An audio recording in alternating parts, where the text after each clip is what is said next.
Hello, welcome back to my channel. Dans cette vidéo, je vais te dire comment économiser sans devenir radin, radine. À 27 ans, j'ai acheté une voiture cash. Oui, cash. J'ai acheté une voiture cash et j'ai acheté mon premier appartement juste un an après avoir signé mon premier CDI. Et non, je n'ai pas gagné au loto, j'ai juste bien géré mon argent et je vous assure, je ne gagnais pas des 1000 et des 100. Aujourd'hui, je vais te donner quelques astuces pour bien gérer tes sous parce que je vous assure, ce que vous faites maintenant, vous allez voir les résultats plus tard. Plus tard. Donc écoutez-moi bien, bien. Aujourd'hui même, écoute-moi bien. Lorsque je regarde les clés de mon appartement et que, en fait, je me dis, en fait, ici, c'est chez moi. Ici, c'est chez moi. Sur le contrat, là, c'est mon prénom qu'il y a. Donc, je me dis, en fait, je peux aider. Je peux aider, donc écoutez-moi. Je vais vous donner quelques petits trucs simples que tout le monde peut appliquer parce qu'on est d'accord. Les gars, on est d'accord. Économiser, ce n'est pas fun. Ce n'est pas fun du tout. Mais lorsqu'on a un vrai projet, je vous assure que ça devient du jeu. Le premier conseil que j'ai à vous donner, c'est d'avoir un projet clair. Mon déclic à moi a commencé lorsque j'ai arrêté de dire je vais économiser pour plus tard, mais je disais je vais acheter un appartement. Je ne sais pas si vous voyez la nuance, mais avoir un projet clair va vraiment t'aider à bien économiser. Parce qu'en fait, tu vas pas juste te dire tu mets de l'argent là-bas là, mais en fait, tu vas acheter un appartement. Quand ton objectif est concret, tu n'as plus envie de dépenser pour rien. Donc l'astuce est, au lieu de dire je vais garder de l'argent pour plus tard, dis plutôt je garde pour ma cuisine, je garde pour mon grand miroir, je garde pour ma salle de bain, je garde pour ma voiture, je garde, peu importe, mais au lieu de dire plus tard, il faut donner un nom à ce plus tard. Le cerveau a besoin d'images et c'est ce qui le motive. Mon deuxième conseil, les gars, c'est de ne pas vivre au-dessus de ses moyens. Je nous connais, on aime bien vivre au-dessus de nos moyens. Et mon deuxième conseil, les gars, je sais que c'est dur, mais au lieu de vivre en fonction de ce que tu veux montrer, vis en fonction de ce que tu as. Ça paraît évident, mais c'est là le piège. Si tu gagnes 1500 euros, ne vis pas comme si tu en gagnais 3000. Par pitié. Mon troisième conseil, et c'est vraiment l'une de mes erreurs récurrentes, les amis, désactivez vos essais gratuits. Désactivez vos essais gratuits. Je ne sais pas combien de fois j'ai dû payer des années d'abonnement pour des choses que je voulais juste essayer 7 jours, 3 jours, un mois et dont j'ai oublié de désactiver l'essai gratuit. Et donc, je me suis retrouvée à payer une année complète. Par exemple, la première année que j'ai payé Duolingo, qui paye Duolingo en vrai?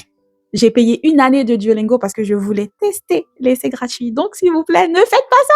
Donc, maintenant, j'ai appris de mes erreurs. Je vous assure que je mets dans mon agenda 3 jours avant. Ou sinon, en vrai, ce que je fais, c'est que je désactive maintenant. C'est-à-dire que je m'abonne pour les 1 mois et tout de suite, je me désabonne.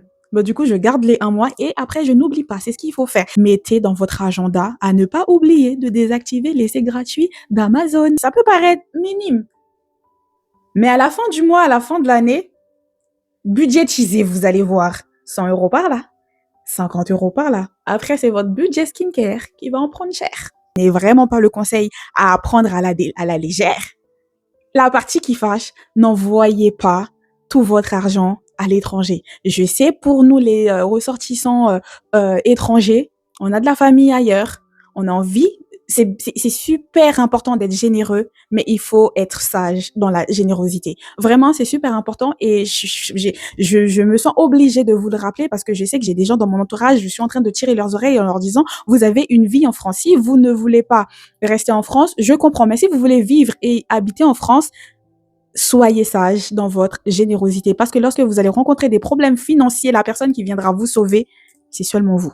Alors donne ce que tu peux sans te mettre en danger, sans te mettre dans le rouge. Mets-toi une limite don chaque mois, même si ce que tu donnes reste symbolique. J'atteins la limite des conseils pour aujourd'hui et du coup, j'ai juste donné des petits conseils rapides en numéro 5, donc j'ai tout englobé. Faites des virements automatiques dès que votre salaire tombe. Essaye d'utiliser une application de suivi, ça va te permettre de voir où va ton argent. Je vous assure que lorsque j'ai commencé à faire ça, j'ai vu. C'est là que j'ai commencé à dire non. Ça là, c'est trop. C'est lorsque j'ai commencé à suivre où allait, de manière très précise, où allait mon argent. C'est là j'ai vu, je payais 200 euros à Bouygues. Je me suis dit, no, it's not possible. Donc, j'ai commencé à essayer de faire des économies sur des dépenses que je pouvais. Je savais que je pouvais payer moins pour les téléphones, pour Internet, etc., pour la télé. Donc, en fait, c'est lorsque vous allez faites ça. Faites ça. Je commence à trop parler là. Juste faites ça. Vous allez voir. Ayez un petit budget plaisir. Je vous assure que ça fait du bien parce qu'il ne faut pas non plus vivre comme si, vas-y, on ne gagnait pas un salaire. Il faut continuer de vivre, il faut continuer de sortir, d'aller au restaurant. C'est juste qu'il faut être sage. Il faut continuer d'aller en week-end. Moi, c'est les périodes où j'ai plus voyagé là. C'est quand j'économisais pour mon appartement. Mais je vais rester sage. J'achetais pas beaucoup de vêtements. Je partais en week-end.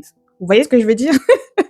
Donc, il faut avoir un petit budget plaisir. Et dans ce petit budget plaisir, faites-vous plaisir parce qu'il ne faut pas vivre frustré. Pour finir, les gars, chaque petite victoire compte. Il faut célébrer. Ah, vous avez réussi à économiser 100 €, soyez fiers de vous. Il faut pas non plus culpabiliser au début lorsque vous voyez vous piocher dans votre épargne. Ça peut arriver.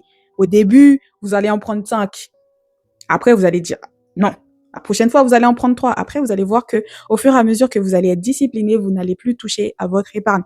Je vous ferai peut-être une vidéo pour vous montrer comment garder son épargne parce que il y a économiser et garder son épargne. Je connais plein de gens chaque mois qui économisent et à la fin de l'année, ils n'ont rien.